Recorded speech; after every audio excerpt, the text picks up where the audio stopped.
Mesdames, Messieurs, bonsoir, bienvenue dans l'hebdo de la Fédération Adventiste de la Martinique. Voici les titres de ce vendredi 1er décembre 2023.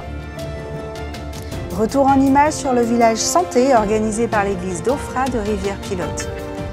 Nous reviendrons sur le concert mémorable du groupe Ézéchiel 37. Le week-end dernier, nos cœurs étaient en chœur pour louer le Seigneur avec le concert de gospel de Carrucker Project. Ce week-end commence le congrès de l'école du sabbat en Martinique avec le pasteur Samuel Télémac et le docteur Ferrari. Ils nous en parlent, ils sont nos invités spéciaux sur le plateau de l'hebdo. La fin d'année approche, le camp meeting et les campagnes d'évangélisation aussi. À l'international depuis la chaîne ANN, l'Ukraine a exprimé un vif intérêt dans cette campagne qui est Christ pour l'Europe.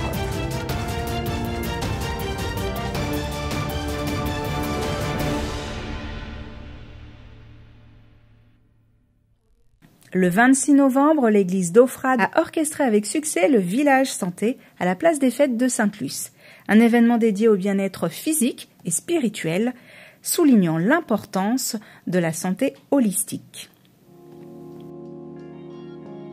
Le village santé de l'église Ofra a élu domicile sur la place des fêtes de Sainte-Luce, attirant de nombreuses personnes venues participer à cet événement.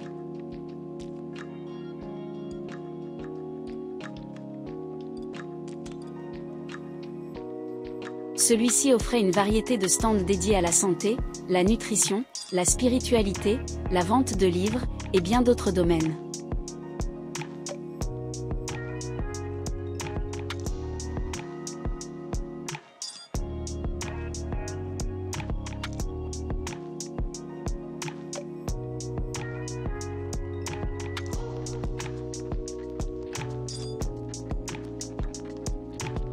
Les enfants ont également profité du moment avec diverses activités. Une journée qui a suscité l'appréciation générale. On continue toujours en Martinique. Le 25 novembre, le Grand Carbet a vibré au son du concert célébrant les 40 ans du groupe Ézéchiel 37.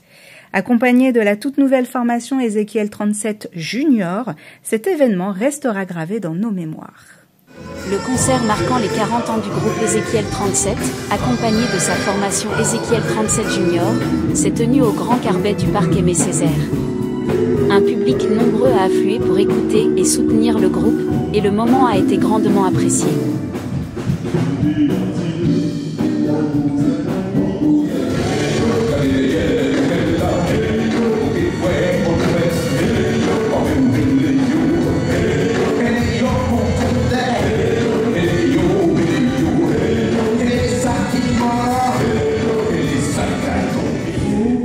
Ézéchiel 37 Junior a également brillé avec ses 5 voix harmonieuses, offrant ainsi un plaisir à l'ensemble du public.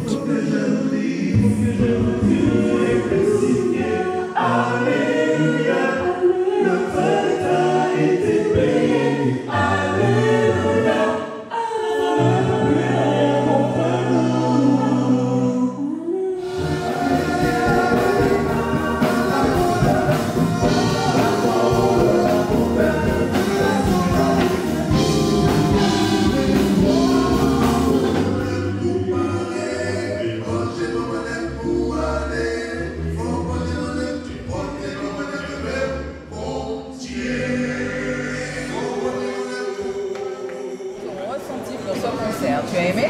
Alors franchement j'ai vraiment aimé le concert, ça m'a obnubilée. J'étais passionnée par leur voix, c'était incroyable. J'étais choquée et franchement ça valait le coup. Je ne regrette pas d'être venue de base. Je n'étais pas censée être là, c'est ma tante qui m'a proposé de venir avec elle. Et franchement j'ai pas refusé. Et si je devais retourner, je serais retournée. Que nous rencontrons à chaque fois. On ne sait pas si c'est nous ou si c'est le public, mais c'est chaque fois extraordinaire. Nous croyons que les moments que nous passons sont des moments exceptionnels, des moments privilégiés. Et nous savons qu'avec Espérance Média, il va y avoir, je ne sais pas moi, une suite. Premier concert. C'est notre première salle, donc c'est vrai que c'est quelque chose d'exceptionnel pour nous. Et d'avoir le super retour du public, franchement, ça prend là. Ça vous a fait chaud au cœur? On n'est jamais déçus. D'accord. Vous allez revenir en Martinique alors? On attend que les vedettes. C'est ça, c'est ça. Génial. Et quand on arrive après 40 ans, à toujours être sur scène et avoir cette énergie, ça fait du bien de finir ce concert. Un concert qui a su pleinement répondre à toutes les attentes, pour la plus grande satisfaction des amateurs de bonne musique. On poursuit sous le slogan « Nos cœurs en chœur » pour louer le Seigneur, le concert de gospel de Carrucker Project au Palais des Sports Laura Flessel à Petit-Bourg en Guadeloupe a créé une atmosphère de louange inoubliable.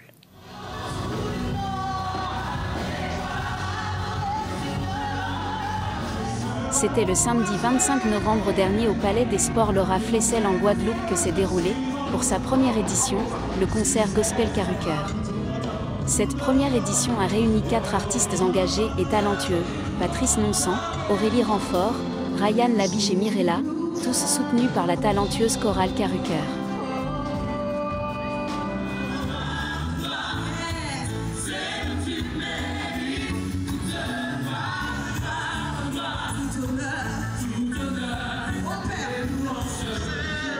Ils ont pu interpréter leur titre phare, soutenus par un public très réceptif.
Agréable, c'était super, il y avait de l'amour, on a senti que vous étiez présents et franchement ça fait plaisir de louer Dieu avec vous et de rappeler que c'est lui le number one, c'est lui à mettre en numéro 1 dans ta vie, on a voulu partager ça avec vous. Pour une fois que Dieu vous bénisse, show love. Le concert était super impeccable. Et tu as continué comment? Franchement, ça faisait un moment qu'on n'avait pas eu de concert, de gospel.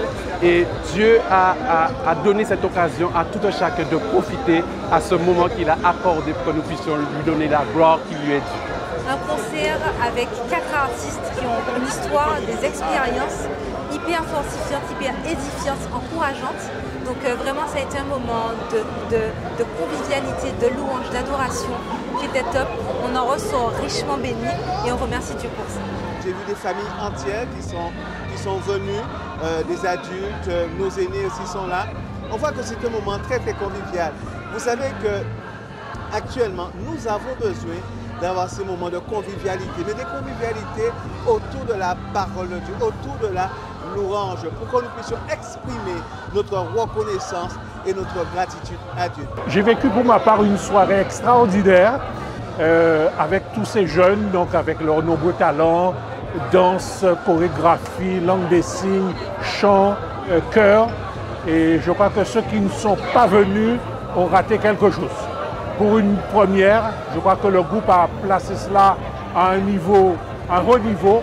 Et tout ce qu'on leur souhaite, c'est de pouvoir progresser et de nous offrir une prestation, je dirais un programme aussi alléchant dans les mois à venir. En tout cas, bravo.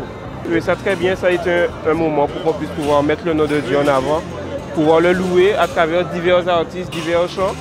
Donc ceux qui n'étaient pas là, ben, écoutez, vous avez raté un moment merveilleux. Donc voilà les impressions que j'ai eues à ce niveau-là. Extraordinaire, vraiment. Et je crois que j'avais mon mot à dire ce soir.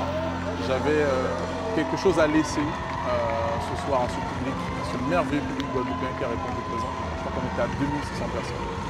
Et j'espère vraiment pouvoir, avec l'aide de Dieu, continuer ce travail qu'il m'a confié, de manière à ce que plus de personnes soient touchées par son amour et sa grâce. Portez l'amour, portez le message. Et j'ai envie de vous dire à vous les jeunes, je sais que c'est pas facile, on est dans un temps compliqué, comme je l'ai dit tout à l'heure là, mais il faut tenir bon. Et c'est vrai que la musique, merci Seigneur, c'est le vecteur le plus le plus propice pour transporter et transmettre toutes les émotions et pour aussi transmettre surtout ce que Dieu nous donne, nos témoignages. Donc soyez des témoignages vivants partout où vous êtes, brillez partout où vous êtes comme le dit le Seigneur, la lumière du monde. Alors brillez, éclairez du mieux que vous pouvez. Je suis super contente de voir des jeunes devant louer, adorer Dieu, danser comme pas possible et qui se reconnaissent dans mes chants. C'est vraiment hyper gratifiant et ça me montre encore une fois combien Dieu a mis les bonnes inspirations dans mon cœur. Et donc voilà, c'est vraiment trop cool. Avec la présence de plus de 2600 personnes, l'événement a été un franc succès. Nous leur souhaitons une excellente continuation dans leur ministère.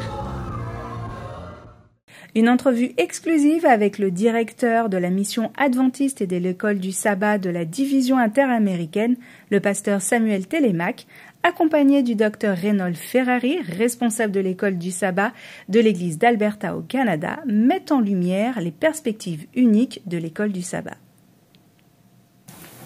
Directeur de l'école du sabbat et de la mission adventiste au sein de la division interaméricaine, le pasteur Samuel Télémaque à ma gauche, accompagné du docteur Ferrari Reynold, responsable de l'école du sabbat de l'église d'Alberta au Canada, qui nous font l'honneur d'être sur le plateau de l'hebdo. Pasteur Télémaque, docteur Ferrari, comment allez-vous? Ça va bien. Ça va bien, merci. Ça va bien, merci. Et ils nous font l'honneur de parler en français. Quel privilège. Alors, vous êtes ici en Martinique, dans notre union, pour le congrès de l'école du sabbat. Comment intégrez-vous les principes de l'école du sabbat avec la mission adventiste pour créer une expérience spirituelle complète pour les membres de notre congrégation? L'école du sabbat aide les membres à avoir de la puissance spirituelle lorsqu'ils rencontrent Dieu dans la prière d'intercession. Avec cette puissance spirituelle, ça les inspire à avoir des cultures interculturelles, c'est-à-dire pour partager dans différentes cultures Jésus-Christ, le message de Jésus-Christ. L'école du sabbat permet d'avoir de la puissance de l'autorité spirituelle.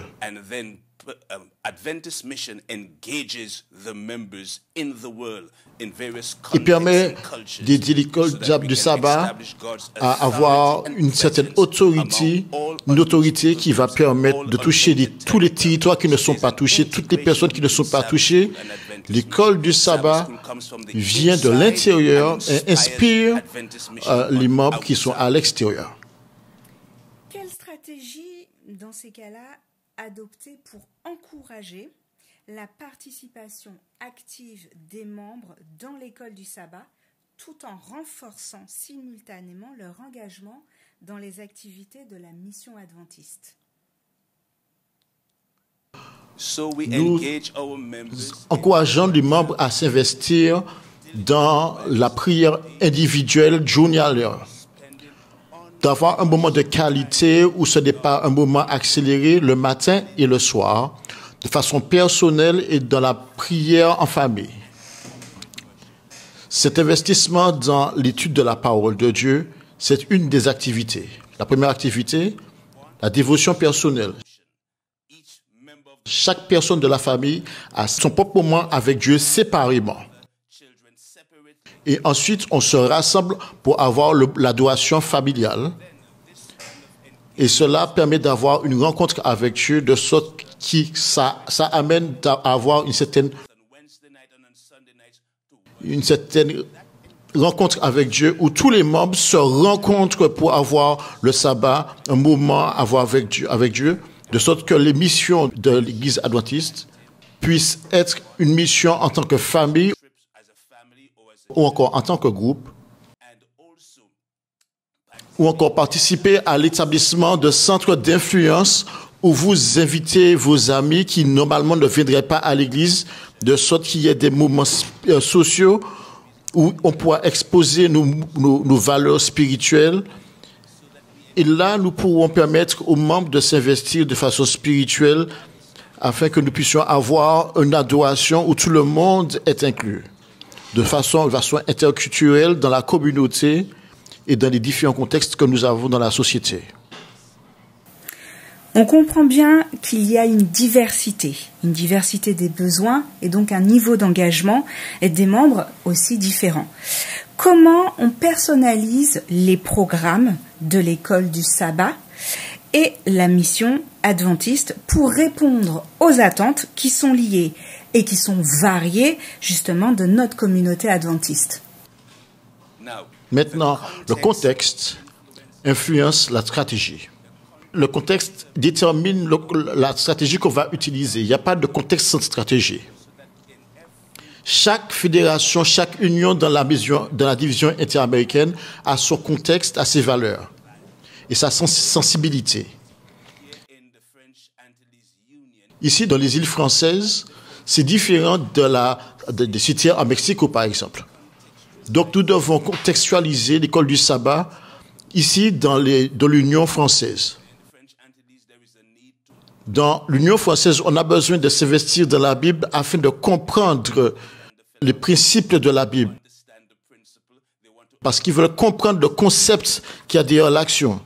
De sorte qu'ils aient une plus profonde compréhension de la Bible, du texte. Leur question est de savoir qu'est-ce qui se dit dans le texte. Qu'est-ce qui pousse le texte à dire ce qu'il dit. Ils ont besoin de comprendre la théologie qui se passe derrière le texte. Donc, lorsqu'ils auront compris la théologie du texte, ils pourront mettre en pratique. Mais nous avons besoin de contextualiser ce qui est dit dans la Bible. Les Français aiment déduire, ils aiment comprendre pour eux-mêmes, ils aiment comprendre qui est Dieu pour eux-mêmes. Ils veulent savoir qu'est-ce que Dieu dit pour moi dans le texte. Ils aiment ça parce qu'ils peuvent comprendre.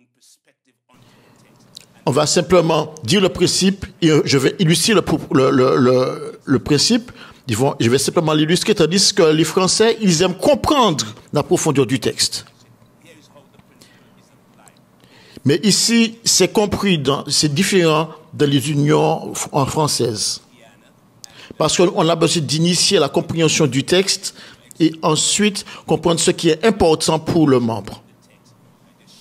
Et aussi partager ce qui est dans le texte et dire ce qui est important pour eux dans le texte. Donc, contextualiser la mission de l'Église de l'école du sabbat, ça veut dire que nous avons besoin de gratter là où ça gratte, au fait.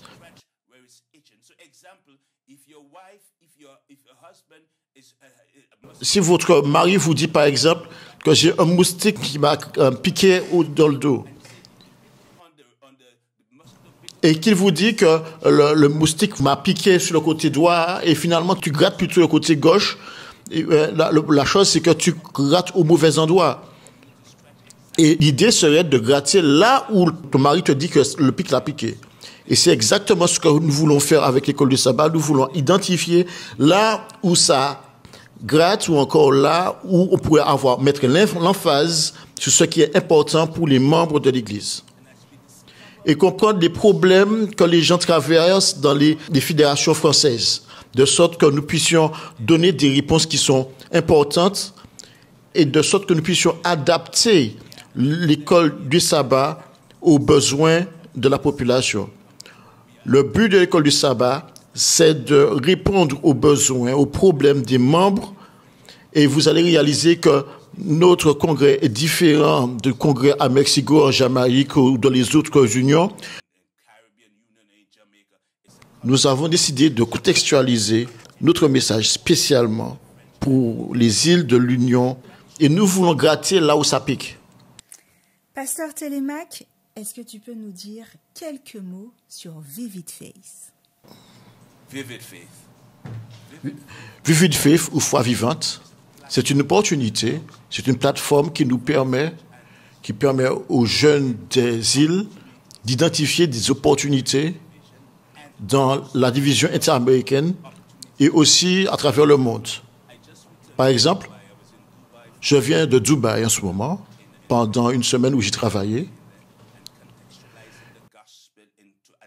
Et nous avons contextualisé comment prêcher l'évangile dans cette situation, dans une particularité qui est Dubaï, qui est différente de ce que nous traversons dans les Antilles et Guyane françaises. Et nous avons d'excellents musiciens et nous leur proposons de s'engager, s'investir pendant 1 an ou 2 ans avec un programme qui permettrait aux jeunes de comprendre ce qui se passe dans notre message adventiste. Les Arabes n'iront pas dans l'église ou enverront les enfants dans l'église, mais ils aiment la musique. Mais nous pourrons ainsi aider les Arabes à comprendre notre foi en donnant des cours de musique à leurs enfants, de sorte que nous puissions avoir une connexion et avoir une opportunité de présenter et partager le message adventiste à Dubaï et dans la division interaméricaine. Et nous insistons que les enfants de la division interaméricaine puissent s'engager et travailler avec les gens qui sont à Dubaï, mais aussi ceux qui viennent de l'Inde et qui parlent anglais. Parce que, au fait, c'est un désert qui est devenu une cité merveilleuse et nous voulons travailler avec eux. Docteur Ferrari, une question. Quelle est la vision de l'école du sabbat au Canada? Nous confrontons un problème, un challenge. Et le problème, c'est que les membres ne s'intéressent plus à l'école du sabbat. Et la fréquentation de l'école du sabbat baisse drastiquement. Donc, notre but, c'est de permettre à l'école du sabbat d'entrer dans le contexte de notre Église. En tant que mouvement de l'Église adventiste, nous ne pouvons pas remplir la mission sans inclure le travail de l'école du sabbat. L'école du sabbat, c'est une partie intégrante de la mission de l'école des adventistes. Nous devons les former, nous devons leur apprendre ce qui se passe dans la Bible, les envoyer à travailler de sorte qu'ils puissent créer des petits groupes pour partager l'Évangile, partager leur compréhension des Écritures et aussi être nourris. Parce que si les individus ne sont pas nourris, donc partager l'évangile pour les autres, ce sera un gros problème. Donc mon plan est d'utiliser l'enseignement, les structures et les stratégies pour renforcer et créer des petits groupes qui auront des influences, qui pourront rencontrer des personnes afin de partager leur foi et ne pas être effrayés de partager leur foi. Donc, ils n'auront pas peur de parler et de s'exprimer. Dans le contexte du petit groupe, ils seront capables de partager, de poser des questions et ils pourront apprendre. Donc, le challenge que nous avons, ce n'est pas unique au Canada.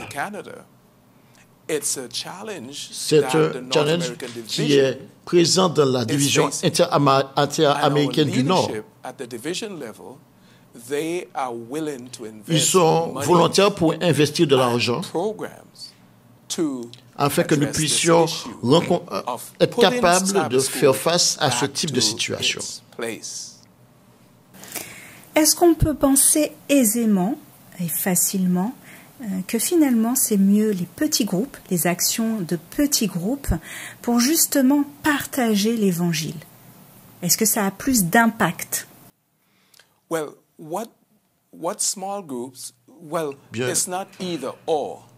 L'avantage des petits groupes, ce n'est pas oui ou non. Nous avons besoin de mobiliser les dames afin qu'elles puissent comprendre. Nous devons comprendre que l'évangile ne peut pas être prêché par les évangélistes. Et puis, lui ou elle ne prêche pas l'évangile. Nous avons tous besoin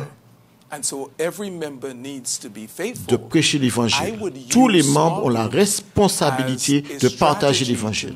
Je vais utiliser les petits groupes comme une stratégie pour nourrir, pour faire grandir la confiance en soi. Et ensuite, j'aurais organisé de l'entraînement pour les laïcs, de sorte qu'elles puissent avoir des séries, de sorte qu'ils puissent les présenter dans la fédération, dans tous les territoires de la fédération. Donc, profitons du petit groupe afin de partager l'évangile en tant que stratégie, mais nous devons entraîner, mobiliser et aider à prêcher l'évangile. Yes. Merci, Dr Ferrari. Pasteur Samuel Télémaque, merci et bon congrès à vous. Bienvenue. Amen. Bienvenue. Qui dit fin d'année dit grand rassemblement et campagne d'évangélisation. Sur le plateau de l'Hebdo, le président de la Fédération adventiste de la Martinique, Taylor Lambert. Bonjour pasteur, comment vas-tu? Bonjour Florine, très bien, grâce à Dieu. Pasteur, on l'a dit, grand rassemblement, fin d'année, campagne d'évangélisation. Il y a un vrai programme pour cette fin d'année. Tout à fait. Nous sommes très heureux de ce qu'en cette fin d'année, les adventistes de la Martinique se rassemblent pour pouvoir dire haut et fort que nous croyons que Jésus-Christ revient. Donc nous avons ces séries de conférences qui vont commencer le 9 décembre, d'ici au week-end prochain. Ça et là, à droite et gauche dans le territoire de la Martinique. Nous avons plusieurs rassemblements. Et puis ensuite, nous allons terminer l'année vraiment en beauté avec ce grand rassemblement spirituel que nous aurons au stade de Dillon, au stade de Pierre-Aliquer. Nous serons là depuis le 27 décembre, le mercredi 27, et nous irons jusqu'au 30, le dernier sabbat de l'année. Nous serons tous ensemble avec toute la famille chrétienne adventiste de la Martinique et tous nos amis qui veulent nous rejoindre au stade de Dillon pour un temps de célébration spéciale. Alors justement, parlons de ce grand rassemblement. En tant que président de la Fédération adventiste de la Martinique, comment as-tu défini les priorités et les objectifs de ce grand rassemblement? Alors, je dirais que les priorités nous ont été imposées par l'urgence du temps dans lequel nous sommes aujourd'hui. Nous sortons d'une période de Covid avec une déconnexion que nous avons vécue pendant certaines années. L'Église recommence à vivre tout doucement. En même temps, le climat de la violence, à la fois à la Martinique, mais dans le monde entier, imposait que nous puissions nous rassembler.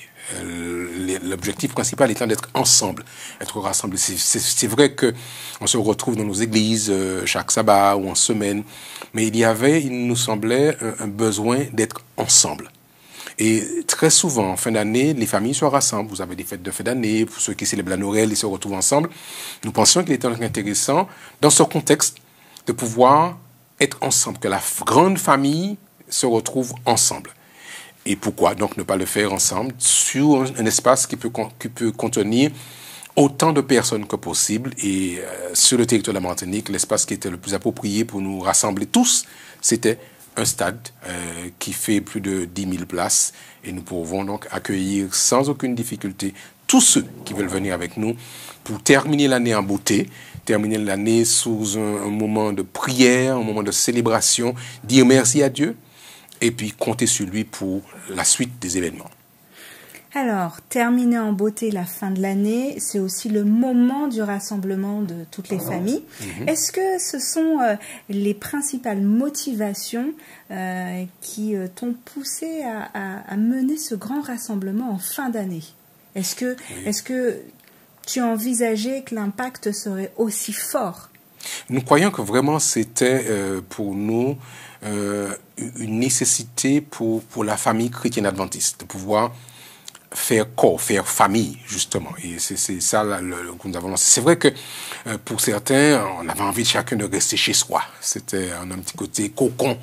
Mais nous pensons que c'était une bonne décision de provoquer ce rassemblement en fin d'année. C'est le temps où on fait aussi le bilan. Qu'est-ce qui s'est passé, qu'est-ce qui a pas été, qu'est-ce qu'on pourrait faire mieux. Donc ça nous donne cet espace pour de pouvoir nous retrouver ensemble en famille, revoir des frères et des sœurs qu'on n'a pas vus depuis quelque temps, et puis en même temps nous arrêter et lever les yeux vers le ciel. Seigneur, merci. Nous terminons l'année, c'est une grâce, puisque beaucoup ont commencé l'année, beaucoup n'en ont pas fini. Donc nous pouvons dire à Dieu qu'il nous accorde encore la vie, la possibilité de pouvoir nous rassembler en toute liberté, de pouvoir dire à Dieu merci. C'est une joie et nous voulons encore exprimer nos remerciements à la municipalité de Fort-de-France qui a mis ce stade à notre disposition. Et dans ce contexte de liberté religieuse, nous sommes très heureux de pouvoir être ensemble et terminer l'année avec l'assurance que Dieu veille et qu'il déverse sur son Église une bénédiction spéciale parce que l'année ne s'arrête pas. Après, on va repartir dans l'année 2024 avec de nouveaux défis et nous voulons repartir avec l'assurance d'avoir reçu une portion du Saint-Esprit pour continuer la mission. Alors, par rapport à ce rassemblement, je ne veux pas trop que tu nous dévoiles tout, mais comment est-ce que tu peux nous en dire un peu plus pour justement pousser les membres à venir, à participer à ce grand rassemblement? Est-ce qu'il y aura des invités spéciaux? Est-ce que tu peux nous en dire un tout petit peu plus? Avec plaisir, avec plaisir. Alors, c'est clair que c'est un événement unique. Par conséquent, ceux qui n'auront pas fait le choix d'être là, quand ils auront entendu ce qu'on aura vécu, se diront « j'aurais dû y être ». Maintenant, nous avons un invité spécial, pasteur Roy Ruggles, un pasteur des États-Unis d'origine américaine, qui sera avec nous pour pouvoir conduire avec nous ce temps spirituel. Alors, nous allons travailler autour de la thématique de la prière et du réveil.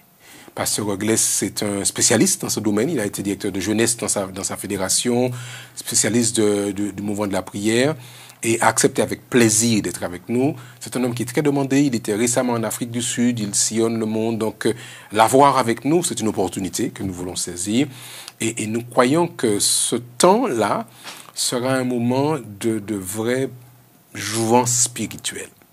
Et c'est pour ça que nous disons à tous, faites des plans pour y être. Puisque, alors c'est vrai qu'on peut toujours regarder après sur YouTube la rediffusion, mais être présent soi-même, ce n'est pas le même vécu. Donc nous invitons tous, ceux qui le peuvent bien sûr, à faire des plans pour y être, que nous commençons le mercredi soir. Nous allons commencer le 27, nous serons là le jeudi, le vendredi soir, nous commencerons le sabbat ensemble et puis nous passerons la journée de sabbat là, dans cet espace, un moment de bonheur, et nous terminerons ce sabbat au coucher du soleil avec ce grand rassemblement que nous espérons qui sera vraiment un temps fort spirituel pour tous ceux et celles qui veulent faire l'effort d'être avec nous pendant ces quelques jours. Est-ce que tu peux nous rappeler les dates de ce grand rassemblement? Avec plaisir. Alors, du 27 décembre jusqu'au 30 décembre, le mercredi 27, alors, vous aurez déjà ouvert les cadeaux de Noël pour ceux qui sont... vous avez déjà sous le sapin, on aura tout fait, on viendra ensemble. Et là, on s'apprête à recevoir un cadeau du ciel. C'est ce que nous avons. C'est Dieu qui va nous donner cette bénédiction, qui sera un temps fort spirituel. Et je pense à ce texte du livre du prophète Néhémie que j'ai sous les yeux, où le prophète rassemble le peuple. Et on voit le peuple rassemblé, et le sacrificateur va prendre le livre, et ils entendent la lecture du texte sacré. Alors c'est vrai que nous avons accès tous à la Bible, mais avoir ensemble ce temps où nous pouvons entendre la parole proclamée et recevoir par ce biais la bénédiction divine, il me semble que c'est quelque chose que nous ne pouvons pas rater. Donc j'invite tous ceux qui nous écoutent, tous ceux qui nous regardent, à faire des plans pour être avec nous. Alors justement, pour recevoir la bénédiction divine, il n'y a pas que le grand rassemblement. Il y a aussi des campagnes d'évangélisation, alors au nombre de 50, on y est presque, qui vont se dérouler tout au long du mois de décembre, ou presque, en Martinique. Est-ce que là aussi tu peux nous en dire un petit peu plus? Avec plaisir. Alors nous avons effectivement lancé de manière un petit peu en mode surprise ces actions de 50 campagnes d'évangélisation pour la fin de l'année. On n'en aura pas les 50 telles que nous l'avions souhaité, mais nous avons un nombre suffisant pour pouvoir couvrir la Martinique dans ces temps de partage de l'évangile. Alors ces actions auront lieu du 9 décembre au 23 décembre.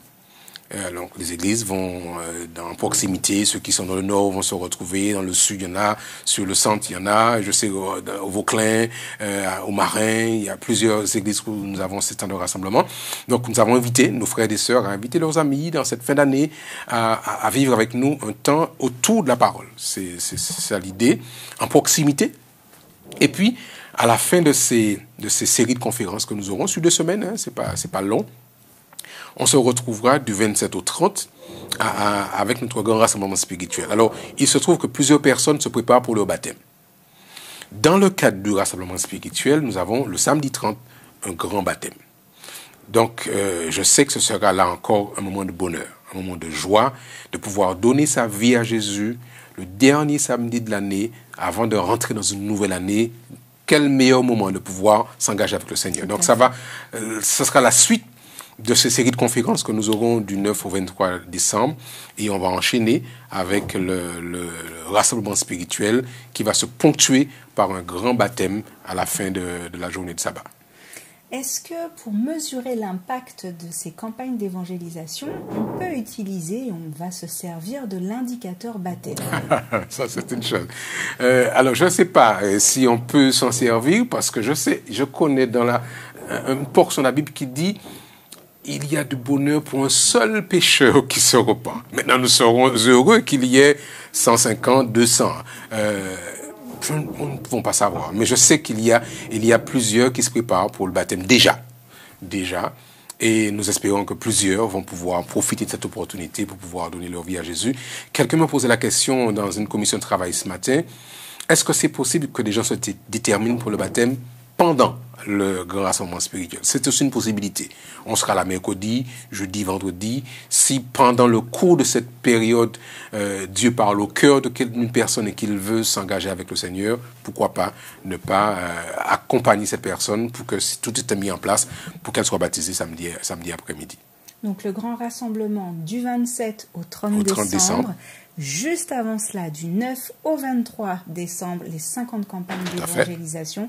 Donc une fin d'année chargée mais très prometteuse avec une vraie bénédiction divine. C'est tout ce que nous souhaitons pour la Martinique, que Dieu déverse sur ce petit pays ses ondées rafraîchissantes. On a eu depuis quelques jours des pluies, c'est la pluie physique, mais nous attendons la pluie spirituelle, que Dieu déverse sur son Église, sur son peuple, sur chacun d'entre nous, une bénédiction spéciale. Nous croyons que Dieu est prêt de le faire. Le monde, tout nous pousse à croire que nous sommes à la fin.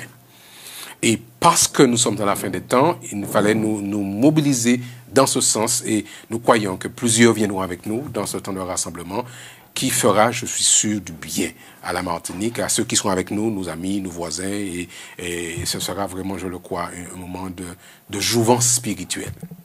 Merci, Président Taylor Lambert, et à très vite. À très bientôt. À l'international, depuis la chaîne ANN, les adventistes en Ukraine se joignent avec enthousiasme à la campagne Christ pour l'Europe, malgré près de 2 ans de conflits dévastateurs. Découvrez leur engagement inspirant dans le reportage vidéo. Nos jeunes peuvent achever l'œuvre de proclamer au monde le message du dernier jour de Dieu, mais ils doivent être correctement formés. Alors qu'il était question d'évangéliser l'Europe, l'Ukraine déchirée par la guerre voulait être incluse malgré les défis évidents à surmonter. Avec enthousiasme et des prières, nous avons choisi de voir Jésus briller dans les ténèbres de l'adversité. Depuis 2020, la série évangélique de la radio mondiale Advancit, Unlock Bible Prophecies, prépare le terrain dans toute l'Ukraine. Des passants m'ont dit qu'ils avaient regardé la série et avaient été baptisés. Maintenant, ils s'investissent dans la conversion des âmes. Gloire à Dieu. AWR savait que nous devions diffuser l'Évangile dans ces zones de guerre. Les GodPod sont des lecteurs audio à énergie solaire avec des messages bibliques et de santé préenregistrés dans la langue locale. Nous sommes associés à un petit groupe appelé Gideon's Rescue Company qui est prêt à aller, à tout moment, là où Dieu les appelle. Armés de prières, ces hommes ont passé plusieurs semaines en avril et en septembre sur les lignes de front en Ukraine pour distribuer des centaines de GodPods aux soldats. AWR a également élaboré un plan d'action pour l'aide humanitaire appelé AWR 360 on the Move, un semi-remorque équipé en matériel médical, en littérature évangélique et même d'un système de diffusion radio. En moyenne, plus de 60 personnes étaient servies chaque jour. Les Ukrainiens se sont adaptés à des circonstances extrêmes où un morceau de pain constituait le repas de toute une famille. Sous les explosions violentes des bombes, les examens d'entrée à l'université devaient être rédigés et les pasteurs se rendaient à leur église. À un moment, un mari dîne à table avec sa femme et de ses enfants. La seconde suivante, il est allongé parmi les décombres dans la rue avec de nombreuses fractures. Sa femme, son fils et sa fille ne sont plus. Il est seul et a besoin d'espoir et de réponse pour supporter une telle douleur. Le pasteur McKee a pu partager des paroles de guérison et d'encouragement alors que le jeune homme s'est avancé pour le baptême. Dieu a placé AWR et ITM aux bons endroits au bon moment. Dans l'avion, un étranger charitable a donné $100 à Bill Hay, un intervenant de AWR. Cette somme a été remise à une famille de réfugiés qui n'avaient rien et vivaient dans une église depuis 18 mois. Avec Christ pour l'Europe, des sessions de formation lors de rencontres d'évangélisation ont eu un impact sans précédent. L'Allemagne a accueilli plus de 600 participants lors d'une seule session de formation. À Prague, Ted Wilson prêchait à une salle comble chaque soir et de nombreuses âmes se sont converties. À l'église centrale de Charnevci, en Ukraine, 125 à 150 personnes venaient chaque soir. En quoi ce nombre étonne? Il est surprenant car 75 à 100 visiteurs étaient tout nouveaux, soit environ 2/3 des visiteurs n'avaient jamais entendu les vérités bibliques auparavant. En Angleterre, un miracle s'est produit lorsqu'il y a eu un conflit d'horaires avec des matchs de foot populaires fréquentés presque comme une méga-église. Dans le labyrinthe de la circulation, les chercheurs de vérité ont trouvé leur chemin vers l'église où le président de la NAD, Alex Bryant, et Philippe Baptiste prêchaient. Des baptêmes et le réengagement des membres ont suivi. L'Esprit Saint surmonte tous les obstacles. La récolte est mûre en Irlande. En assistant à un défilé de la Saint-Patrick, un pasteur pentecôtiste a reçu un livret sur le christianisme en Irlande et ce qui s'est mal passé pendant le Moyen-Âge. En voyant l'annonce de notre série évangélique dans le journal local, « La religion, qu'est-ce qui a mal tourné ?», le pasteur savait qu'il devait y assister. Toute son Église l'a rejoint après avoir annulé leur propre programme. La vérité du sabbat a eu un impact profond et plusieurs ont déjà exprimé leur désir de changement. Dieu a parfaitement associé la spécialiste du marketing d'AWR, Kate Nell, à une église remplie de jeunes en Ukraine. J'étais tellement nerveux quand on m'a demandé de prêcher en Ukraine. Mais vous savez quoi? Le Seigneur a vraiment permis que je sois utilisée puissamment, comme je l'avais demandé depuis l'année dernière. 29 âmes précieuses ont été baptisées, 59 autres le seront avant la fin de l'année. Ma mère m'a beaucoup manqué. Vous m'avez manqué aussi. Nous sommes des enfants de missionnaires et nous le ferons encore. Vos émissions hebdomadaires, avec tout d'abord les Sentiers du Bonheur, mise en garde contre les GAFAM pour une utilisation consciente et responsable de la technologie. Nous vivons dans un monde où les fameux GAFA sont devenus incontournables. Quand on parle de GAFA, on fait référence aux grandes multinationales, Google, Amazon, Facebook et Apple. La première lettre de leur nom forme donc l'acronyme GAFA. Ces grandes entreprises technologiques ont aujourd'hui un pouvoir financier immense, parfois supérieur aux États eux-mêmes. Elles tentent de ce fait de dicter leurs lois aux nations. Quant aux populations, elles suivent à marche plus ou moins forcée le rythme imposé par les GAFA. C'est toute une conception de la vie et de l'humanité qui est proposée, ce qui nous donne vraiment de quoi réfléchir. Les GAFA sont les acteurs majeurs de l'Internet et du numérique. L'intégralité de votre émission est disponible sur le site adventiste.mq ou sur Espérance FM au 91.6 le samedi à 13h. On poursuit avec Femmes vertueuses, femmes de valeur, à l'honneur Evelyne Dondon. Voici un extrait.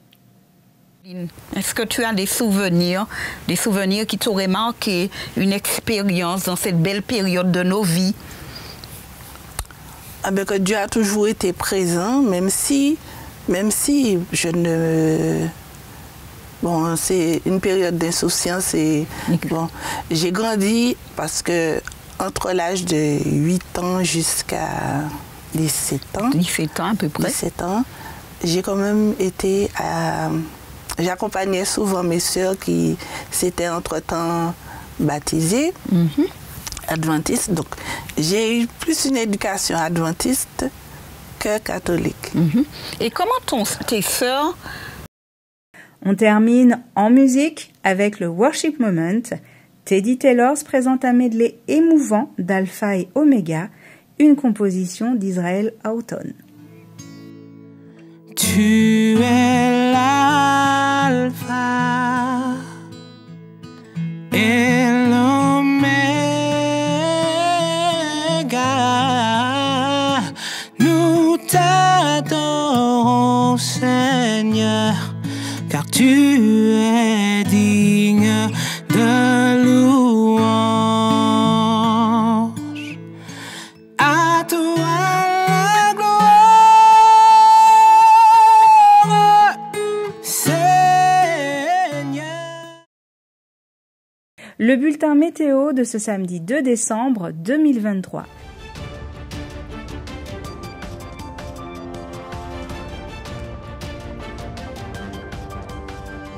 Les températures s'échelonneront de 24 à 30 degrés. Les éclaircies sont majoritaires sur l'île. Quelques passages nuageux sont possibles, tout comme quelques gouttes localement. Le vent est de secteur est-nord-est et modéré de 12 à 25 km/h. En Atlantique, la mer est peu agitée à la côte et agitée au large ainsi que dans les canaux avec des creux moyens entre 1,20 m et 1,60 m. En Caraïbes, la mer est belle, au rivage, et peu agitée plus au large, où les creux moyens peuvent atteindre 80 cm. Le soleil se lèvera à 6h30 et nous pourrons clôturer le sabbat à 17h33.